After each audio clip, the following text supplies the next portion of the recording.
طيب فنواصل الكلام عن بعض أحكام الصيام. وقد تكلمنا عن بعض الأمور مثل يعني منها النية وما إلى ذلك، وقد تطرقنا موضوع من هم الذين يرخص لهم بالفطر في رمضان. Donc on continue notre étude et on essaye de parler un petit peu de règles qui sont relatives à Ramadan et aux jeûnes. وأنا أدري يعني أن هناك بعض الخلافات في هذه المسائل، خاصة لأن هذا الموضوع موضوع فقه، لا بد أن يكون هناك كثير من الاختلافات في هذه المسائل. فلمن يعني لا يوافقني في بعض المسائل لا يتحرج، فقط يعني يتابع من يفتيه في مذهبه أو في رأيه أو من يطمئن إليه من المفتين. Donc comme je disais, je sais que on est dans un sujet qui est relatif à la jurisprudence, et vous savez qu'il y a beaucoup de divergences là-dessus, donc il se peut que je dise des choses que vous n'avez pas entendues ou que vous ne suiviez pas forcément mon avis ou ce que je dis, et il n'y a aucun problème à ce niveau-là, et ne soyez pas gênés par certaines questions que je vais aborder si jamais vous n'êtes pas d'accord ou si jamais vous avez entendu autre chose et que vous avez l'habitude de suivre et de faire autre chose. Alors dans ce cas-là vous suivez les autres imams ou les autres muftis dont vous prenez vous puisez la science et sur lesquelles vous vous basez par rapport à ces questions-là. À la kulli hal, donc on a entamé certaines choses, on a parlé de l'intention et certaines choses qui sont relatives à l'intention. Et on a parlé également, on était arrivé à cette question qui sont les personnes qui ont le droit de ne pas jeûner pendant Ramadan. Ramadan arrive, qui fait partie des catégories, qui sont les catégories de personnes qui ont le droit de ne pas jeûner. Et on avait parlé أولاً قلنا المريض الذي لا يستطيع الصيام لا يقدر على الصيام أو يشق عليه الصيام أو قد يسبب له ضرراً.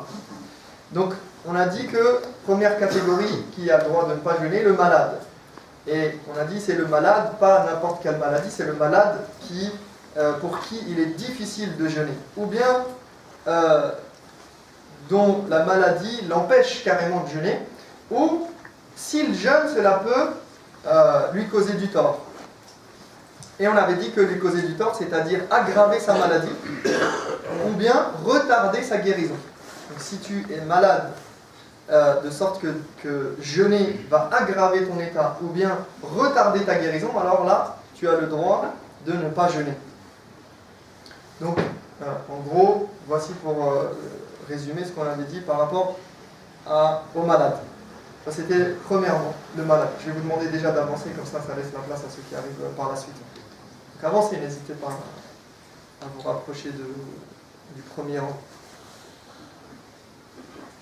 Surtout au milieu, là, il y a pas mal de place. Et dès que vous voyez de la place, avancez, n'hésitez pas.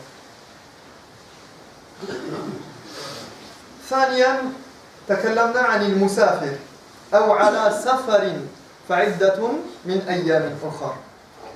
Donc on a parlé ensuite de la personne qui est en voyage. Et Allah nous dit, ou s'il était en voyage, eh bien, il devra jeûner plus tard un nombre de jours équivalent aux jours manqués. On a parlé un petit peu du voyage, mais j'aimerais revenir dessus un instant. هناك تنبيهات في مسألة السفر. أولا ذهب جمهور الفقهاء من الحنفية والشافعية والمالكية على أن من شروط جواز الفطر للمسافر أن يبدأ في السفر قبل طلوع الفجر وألا يكون قد نوى الصيام في هذا السفر. Donc ici il est important de rappeler et de dire qu'il y a une divergence sur le fait et qu'il y a une divergence importante puisque la majorité des savants considèrent que pour que le jeûneur soit autorisé à ne pas jeûner lors d'un voyage, il doit réunir deux conditions, à savoir être en voyage avant l'aube, avant le fajr de nuit, il doit voyager de nuit et ne pas avoir l'intention de jeûner pendant son voyage. Donc il doit Il ne faut pas qu'il ait cette intention de jeûner, au cas où. Et il faut que ce soit la nuit. وعند الإمام أحمد روايتان أظهرهما أنه يجوز للمسافر الفطر أثناء يوم ولكن ليس له وانتبهوا لذلك هذه النقطة مهمة ولكن ليس له أن يفطر حتى يشرع في السفر ويفارق بلده ولا يجوز له أن يفطر وهو في بلده. Et on rapporte deux versions de l'imam Ahmad, dont un avis qui fait autorité, qui permet à celui qui entreprend un voyage, cette fois en journée, de rompre. Cependant, il y a un truc qui est important à préciser ici, il n'est pas permis de rompre le jeûne tant que la personne n'a pas déjà entamé son voyage. Et certains même des ulama contemporains, et d'autres d'ailleurs même des anciens, ils disent que tant que la personne n'a pas quitté la ville et n'a pas quitté son lieu d'établissement habituel. C'est-à-dire qu'ici il y a une divergence sur ce dernier point et les ulama se sont posé la question, est-ce que cela suffit d'être déjà en chemin sans avoir quitté l'enceinte de la ville? فذهب بعض أهل العلم إلى جواز الفطر إذا تأهب للسفر ولم يبقى عليه إلا أن يركب يعني إلا أن يركب السيارة أو الطائرة يعني هو تأهب للسفر فهو في السفر لكن يعني ليس بالمعنى الاصطلاحي يعني هو في السفر عرفا يعني هو بدأ في السفر ولكن لم يركب بعد ولم يفارق بلده. وذكروا ذلك عن أنس رضي الله عنه أنه كان يفعل ذلك. Donc ici, on a cette divergence.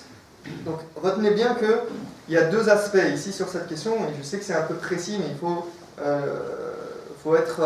concentrez-vous sur ces points, c'est très important parce qu'il en va du bon déroulement de votre jeûne. Et je sais qu'il y a des périodes où il y a beaucoup de gens qui voyagent, qui retournent au bled, qui vont... peu importe, qu'il y a même des gens qui voyagent pour le travail, etc.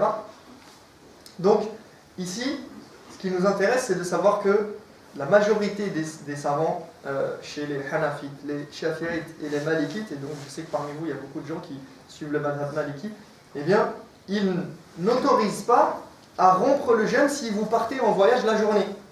Ça veut dire que si ton avion il est à 14h, tu n'as pas à rompre le jeûne, tu dois jeûner cette journée. Et ceux qui l'autorisent, donc chez l'imam Ahmad, qui autorise à rompre le jeûne en journée, et c'est l'avis que moi je suis sur cette question, eh bien, ils disent que malgré tout, si vous avez votre voyage, admettons vous devez partir à 18h, eh bien, vous avez le droit de rompre, mais seulement à partir du moment où vous serez en voyage, réellement. Ça veut dire que si tu dois partir à 18h, tu dois jeûner du matin jusqu'à 18h. Tu n'as pas le droit, personne n'autorise, à ma connaissance, le fait de te lever et tu te dis, bah aujourd'hui je voyage, je retourne au bled, j'ai un voyage à faire, eh bien, je vais voir la famille, et je pars à 20h30, eh bien, je me lève tranquille le matin, j'ai mangé. Non, ça tu n'as pas le droit. Donc que tu partes la nuit ou le jour, si tu suis le premier avis, eh bien, tu n'as pas le droit de le faire si ce n'est pas la nuit, ton voyage. Et si tu suis l'autre avis que je vous donne maintenant de l'imam Ahmad, tu dois jeûner jusqu'à ce que tu sois au minimum lancé dans ton voyage. Et beaucoup de ulama disent aujourd'hui, mais si tu prends l'avion par exemple, et imagine que tu rates l'avion. Tu n'es même pas sorti du cadre et tu dois rentrer à la maison maintenant par exemple. Il y a eu un problème. Qu'est-ce que tu fais? Tu n'as pas jeûné aujourd'hui alors que c'est un ramadan. Donc vous voyez la problématique, pourquoi c'est important? Donc il faut vraiment avoir ça en tête. Il faut jeûner. Et lorsque vous êtes en voyage, lorsque vous êtes sorti, de préférence lorsque vous êtes sorti quand ils disent sorti de Yufareko Baladahu, c'est-à-dire que avant on avait par exemple les maisons et dès qu'on sortait, on ne voit plus au loin, on sait qu'on est sorti de la cité où on habite, du petit patelin, peu importe, du village ou de la ville, on est sorti et on est ailleurs. D'accord? Là, une fois que vous êtes sorti, et bon, vous connaissez la question de la distance, 80 km chez la majorité des savants. Donc, une fois que vous êtes sorti, là, maintenant, vous pouvez rompre le jeûne. Donc voilà pour ce qui était de la question du voyageur. الحائض والنفساء. قالت عائشة كنا نحيض في عهد رسول الله صلى الله عليه وسلم فنؤمر بقضاء الصوم ولا نؤمر بقضاء الصلاة. Donc, qu'en est-il de la femme qui a ses menstrues et de la femme qui vient d'accoucher, donc qui est dans la période qui vient juste après l'accouchement? On sait que du temps du prophète sallallahu alayhi wa sallam, comme le raconte Aïcha, les femmes, une fois purifiées de leurs menstrues, devaient rattraper leurs jours de jeûne, mais pas leurs prières. Et cela s'applique également aux femmes qui viennent d'accoucher. Donc, elles rattrapaient leurs jours, c'est-à-dire qu'elles ne jeûnaient pas. Et donc, on sait que, contrairement à ce que j'ai pu lire chez certains, des gens qui aiment bien sortir des nouvelles choses sur l'islam et qui disaient que la femme contrairement à ce que tout le monde connaît et tous les ulama disent, la personne disait que, et c'était pas un savant, il disait que la femme qui jeûnait, elle avait le droit, qui avait ses menstrues, elle avait le droit de jeûner. Ça c'est totalement faux, ça n'existe nulle part. La femme, au contraire, les ulama disent que la femme qui a ses menstrues, son adoration d'Allah subhanahu wa ta'ala, elle se fait par le délaissement du jeûne. C'est-à-dire que si elle jeûne, et qu'elle dit « Ah non, moi j'ai mes menstrues, mais je suis capable de jeûner, je veux jeûner parce que j'ai envie de participer, de faire comme tout le monde et d'être avec tout le monde », eh bien on lui dit « Tu commets un péché ». Donc il faut savoir que l'adoration, elle se fait par l'acte, mais elle se fait aussi par at-tark. L'ibadat takun bil fi'l wa bit tark. Elle se fait par le délaissement. Ne pas faire quelque chose, parfois, c'est une adoration. Donc ici, l'adoration, la femme qui a ses menstrues ou qui vient d'accoucher, elle n'a pas le droit de jeûner. D'ailleurs, c'est une rahma de la part d'Allah subhanahu wa ta'ala, c'est une miséricorde, car la femme qui perd du sang et qui est dans cet état, eh bien, elle a besoin de reprendre des forces et elle n'est pas dans un état physique qui lui permet de jeûner. طيب الحائض إذا طهرت في أثناء اليوم لا يجب عليها الإمساك وكذلك المسافر إذا قدم من السفر. Si les menstrues se terminent en pleine journée, donc admettons elle avait ses menstrues et son cycle s'arrête aujourd'hui, eh bien peut-elle continuer à manger ou doit-elle s'abstenir? On dit elle peut manger car ce n'est pas considéré comme un jour de jeûne pour elle. Donc à partir du moment elle peut continuer à manger même si ça s'arrête le matin très tôt. Et on dit la même chose pour celui qui rentre de voyage. Vous étiez en voyage, vous avez rompu et vous arrivez dans l'endroit de votre résidence, de votre état. Eh bien, on dit tu peux continuer à manger, tu n'es pas obligé de jeûner à ce moment-là, à partir du moment où tu es rentré. Maintenant, l'inverse, que se passe-t-il si les menstrues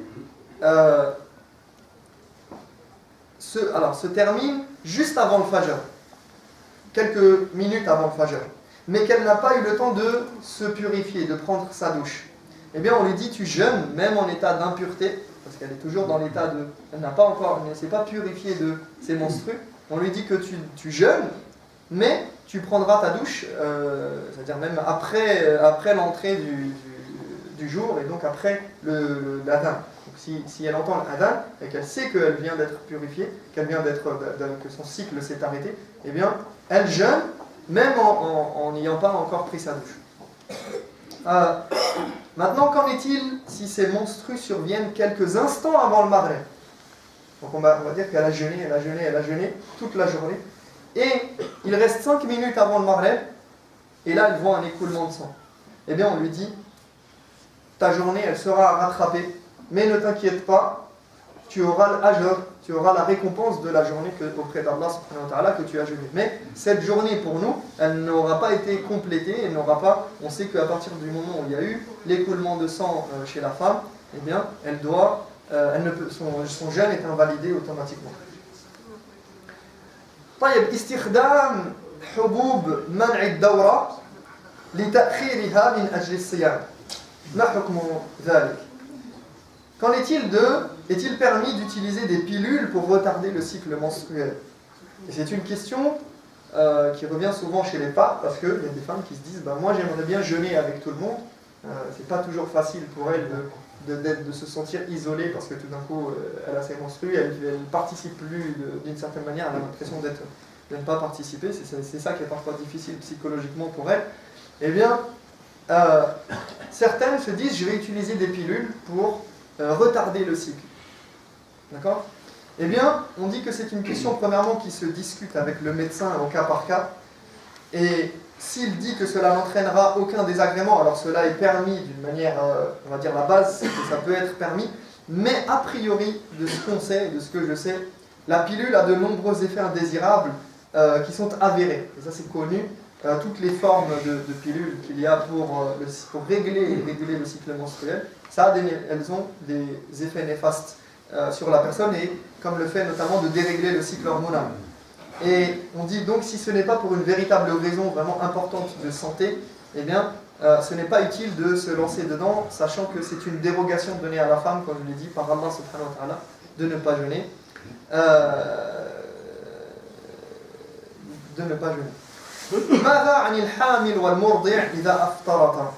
Qu'en est-il de la femme enceinte et de celle qui allait? Donc ici on a vu le malade, on a dit le malade, le voyageur, la femme qui a ses menstrues et la femme qui a accouché, et maintenant la femme qui est enceinte ou celle qui allait. Et ça, c'est quelque chose que tout le monde doit connaître, ces règles-là, parce que tous ceux qui ont des enfants, tous ceux qui ont des femmes qui sont dans cette situation, eh bien, ils doivent connaître, et c'est des questions qui reviennent chaque année, qui reviennent à chaque fois lors de Ramadan. Et beaucoup de gens sont négligents vis-à-vis de ça. Ici, ce qui nous intéresse, il faut bien comprendre, c'est que pourquoi je parle de ça, même si, encore une fois, c'est vrai que souvent, la khutbah de Jumu'ah, vous attendez plus une maw'idha, vous attendez plus quelque chose qui vous rappelle.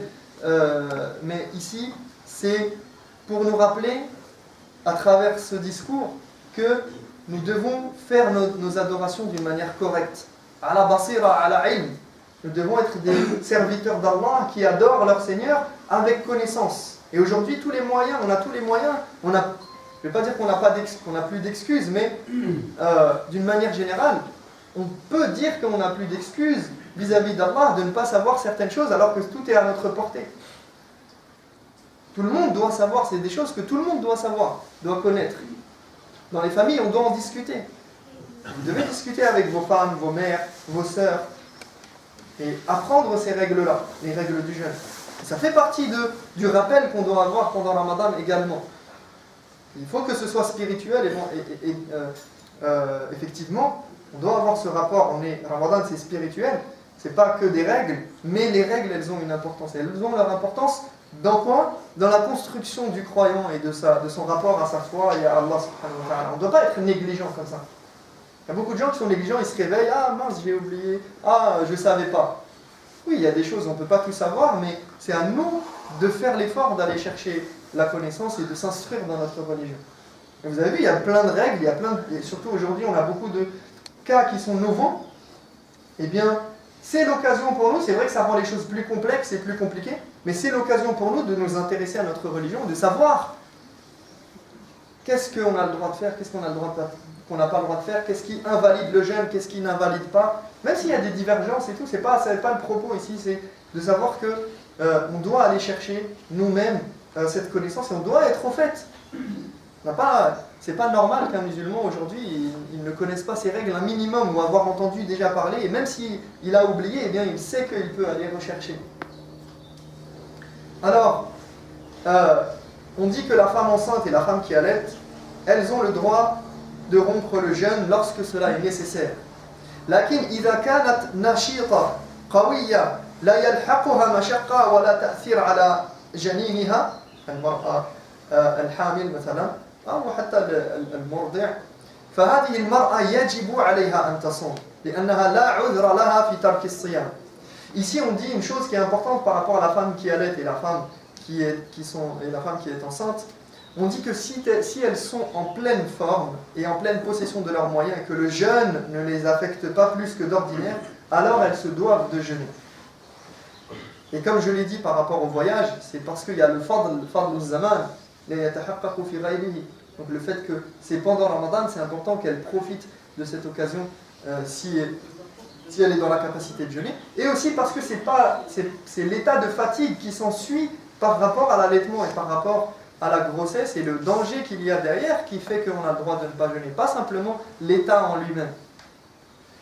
فإذا أفطرت قال جمهور أهل العلم تقضي هذه الأيام. Alors ici, encore une fois, il y a une divergence, et moi je vais donner déjà l'avis majoritaire. L'avis majoritaire, c'est que quand une femme elle est enceinte, ou qu'elle allait, et qu'elle rompt le jeûne, elle doit rattraper dans l'année qui suit. Ça, c'est l'avis majoritaire chez la grande majorité des savants. C'est-à-dire que al-qada awla min kulli shay. On dit à nos femmes, dans la mesure du possible, et c'est là où va venir la fatwa de Abdullah ibn Omar et d'Ibn Abbas après, on leur dit, donnez l'importance au fait de jeûner, de rattraper ce genre de jeûne. فأسأل الله تبارك وتعالى أن يفقهنا في ديننا. أقول قولي هذا وأستغفر الله لي ولكم فاستغفروه إنه هو الغفور الرحيم.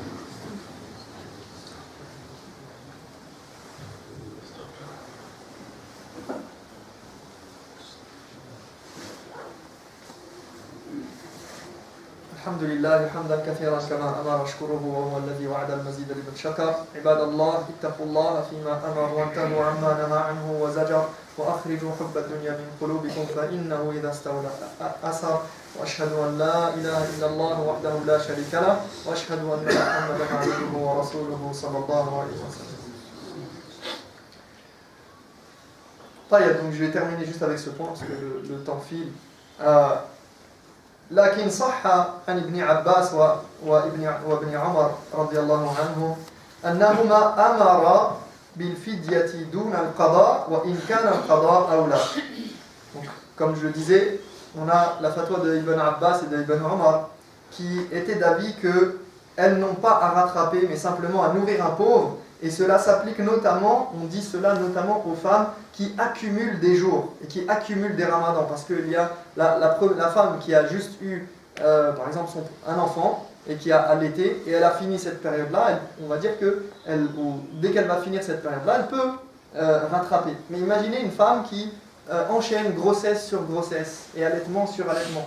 Donc elle accumule des jours. Donc elle va se retrouver avec une fois, par exemple, elle a jeûné, elle n'a pas pu jeûner pendant 20 jours. Une fois, elle n'a pas pu jeûner pendant 10 jours. Une autre fois, l'année d'après, elle retombe enceinte. Après, elle allaite, elle retombe. Et il y a des femmes comme ça qui cumulent pendant 6 années, 7 années. Et si on leur demande de jeûner tout ce qu'elles n'ont pas jeûné, ça devient impossible pour elles. Surtout si elles continuent. Donc, et en plus, elle va s'affaiblir et peut-être prendre de l'âge. Donc après, ça devient encore plus difficile. Donc, à ces femmes-là, on peut leur dire d'aller vers Al-Fidya, et on parlera de Al-Fidya, donc de cette compensation en nourriture, Inch'Allah, dans la prochaine khutbah.